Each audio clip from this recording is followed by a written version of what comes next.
I actually didn't think I was gonna make this video as soon as like right now, but it's happening. So let's keep it going. We've been getting a ton of views on the previous couple episodes, so just want to thank you guys for that. Welcome to another episode of Literally Too Much Tech Unboxing, and let's get into it. So first we have an iPhone SE.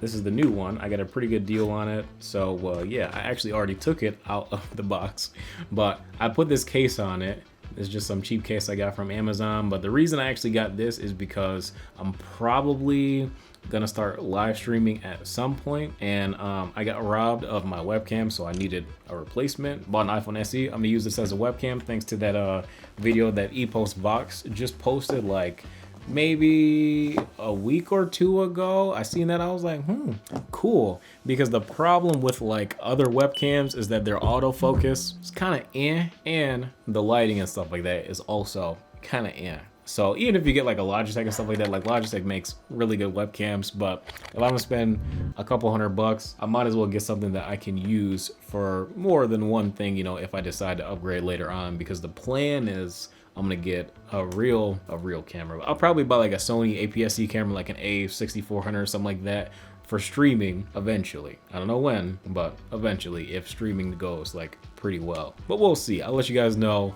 when I start streaming, and you can look out for it on my Twitch channel. Next up, we've got the Endgame Gear XM1 RGB, and the XM1 is currently my favorite mouse. This one I know is a bit heavier at 82 grams, and my XM1 I think right now is like 70 grams or something like that. So should you, you know, play with the extra 10 grams just for the sake of having RGB.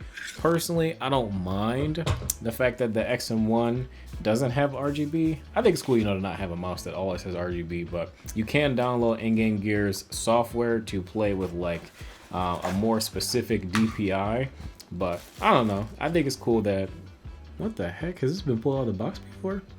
Who touched this? Somebody had some oily hands when they put this in the bag. Let's see, they got these bigger mouse feet on the bottom of the mouse, and then you got this little RGB strip that goes around the bottom as well.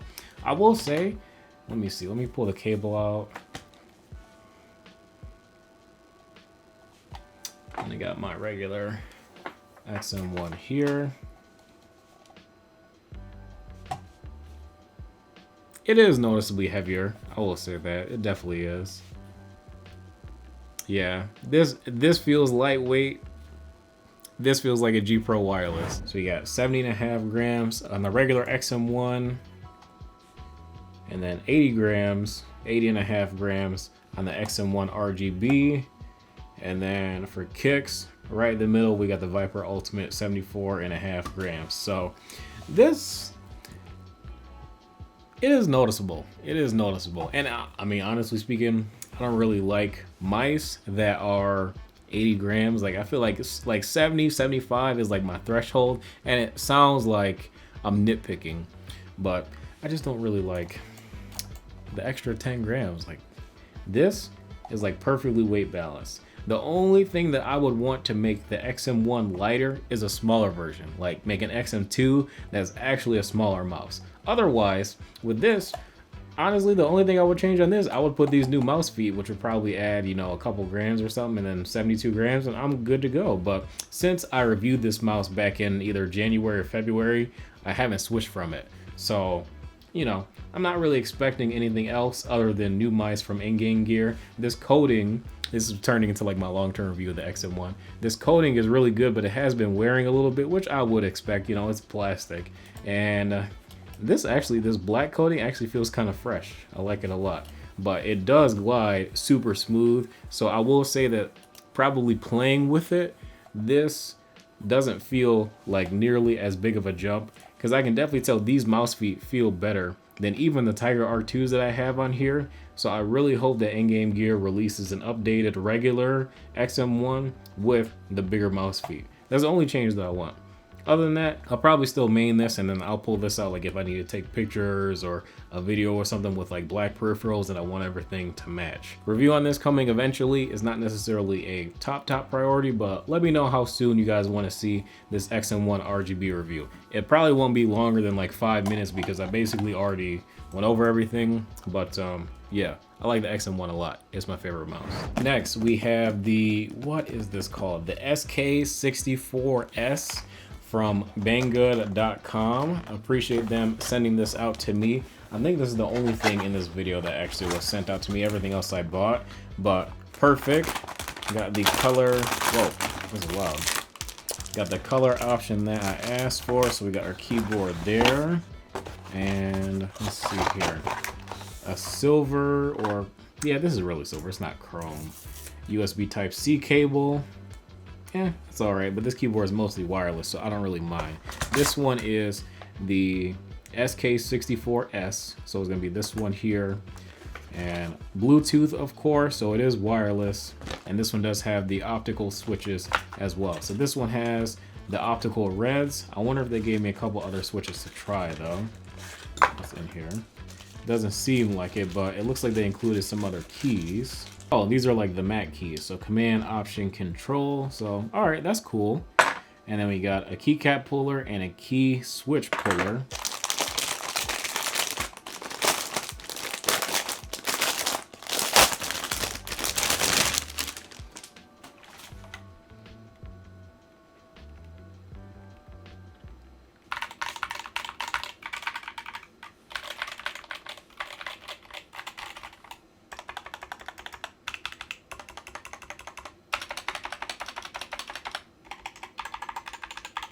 I think these keycaps are DSA profile, but let me switch this space bar around. I don't know if I use my space bars upright or backwards or what. I just know that I don't like them like this, and we got to switch this around. Maybe because I never used DSA profile keycaps before, like it looks like the space bar is looking at me, which is just a little strange. I can definitely tell like it's backwards though, because there's a little bit more shine, not shine, but a little bit more shadow from these keycaps on the space bar, but yeah, I don't know. It's similar to the Ep.3 in terms of the incline, but I think the keycaps feel just a little bit lower, which is all right.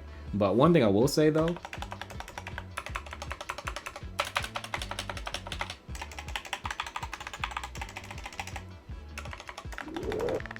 these backspace and enter key stabilizers sound fantastic. The space bar could use a little bit more lube. Not horrible, but a little bit. But I'll probably be modding this keyboard too. I'm gonna spray lube the switches.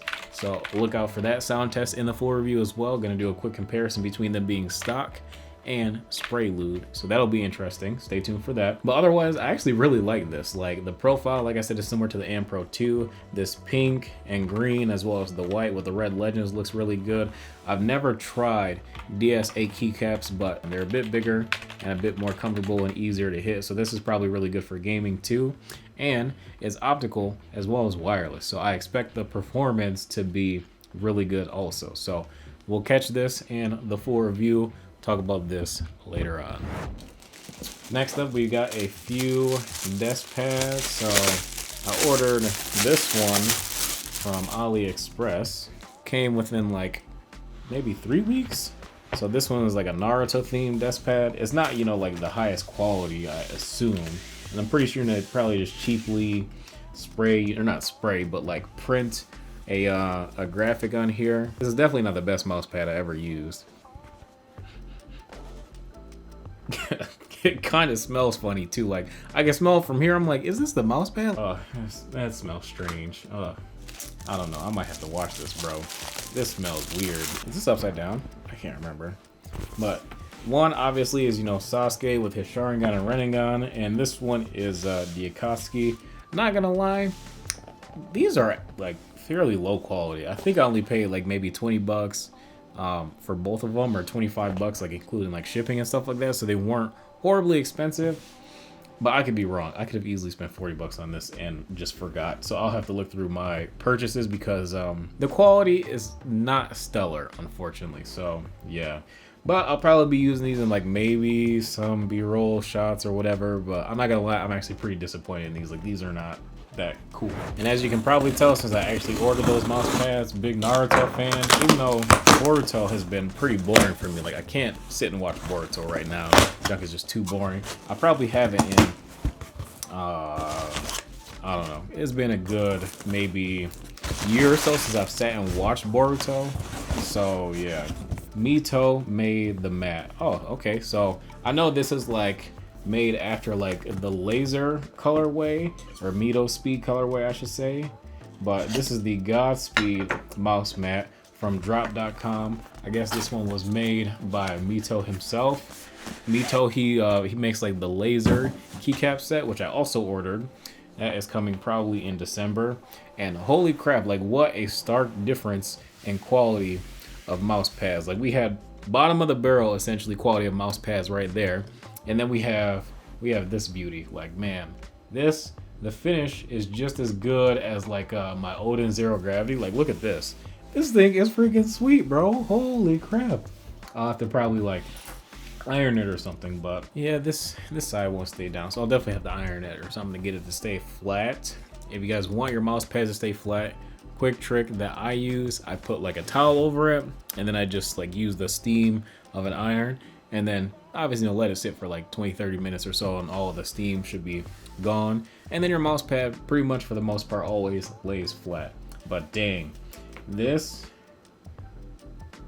is so worth the wait, because I remember I was supposed to get it in July because I think I ordered it in either May or June, and they had some production issues.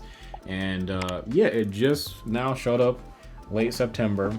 But if they had production issues and it didn't come out as good as this the first time, I'm actually really glad that I waited, because this actually looks amazing. This is probably one of the best looking mouse pads I have. Like I like the Alex Zotis one I have a lot. And I like this one quite a bit. This thing is sick. Honestly, I cannot wait for my laser keycap set to get here at the end of the year. So December, at this point, cannot come fast enough. Next, we have this Elgato smartphone holder for the multi-mount. I haven't really decided how I'm gonna do this, because a lot of the Elgato multi-mount stuff is basically sold out and you can't get it.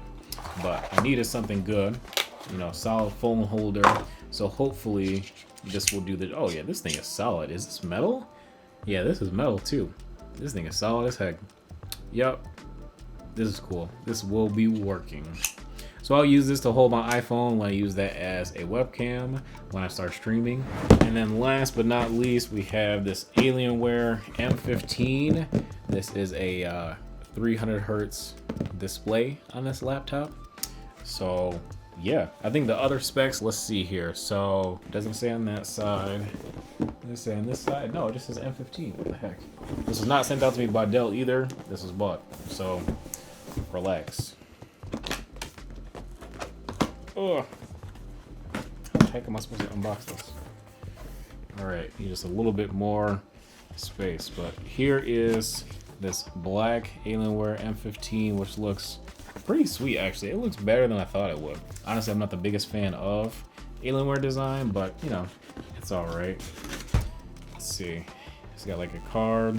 Oh, the same thing on the pretty much most of the Alienware products. What is this?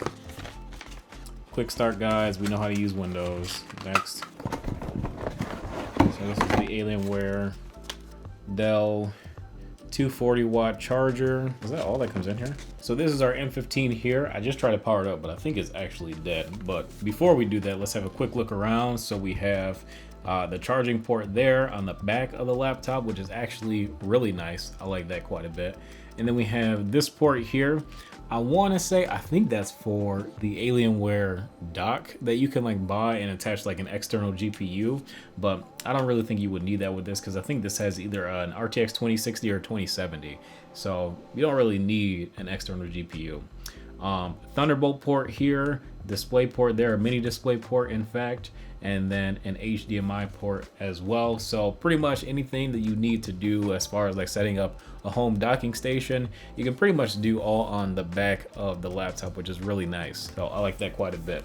Now you also have two USB 3.0s on this side, a micro SD card reader, which is, yeah, I'm kind of glad it has it, but I wish it had a full-size SD card reader, a headphone jack, another USB port, and then an Ethernet port as well, which is nice for a gaming laptop. You could have put that like maybe in an adapter or something like that for the Ethernet port. That would have been nice. Maybe it wouldn't have been as fast, but I would have rather seen a full-size SD card reader, as a content creator at least. All right, so I just waited way too long for this thing to continue to tell me that it has some important setup to do, but unfortunately, yeah, I haven't been able to use it for like 10 minutes or so, and I'm just gonna let this do its thing, and I'm kind of hungry right now, so we're gonna close up this video pretty quick. But in terms of the specs, this one does have the 300 Hz screen.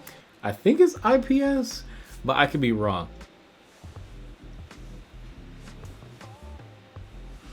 It might be TN, it might be IPS, I don't know. I'll look into it by the time I get to the full review, but it's got 16 gigs of RAM, Intel Core i7-10750H, I believe, 2070 Super, as well as that 1080p 300 Hz refresh rate with a 512 gigabyte SSD, and then this dark of the moon or black or space gray, whatever color scheme. But yeah, review of this coming at some point, probably within the next 2 weeks or so, but I could be wrong. I may never review this, I don't know. Do you guys want me to review this Alienware laptop? I don't know, should I do phone reviews like this iPhone SE and then my Galaxy Note 20 Ultra? Do you guys want to see me do phone reviews? Do you guys want to see me do more gaming laptop reviews? Let me know. Anyways, that is going to be it for this video. If you guys enjoyed, be sure to drop a like and subscribe if you are new to the channel. Let me know what else I should get for this unboxing series. Like if you guys want to see something specific on the channel, or you just want to hear like some quick thoughts from me without doing a full review, let me know.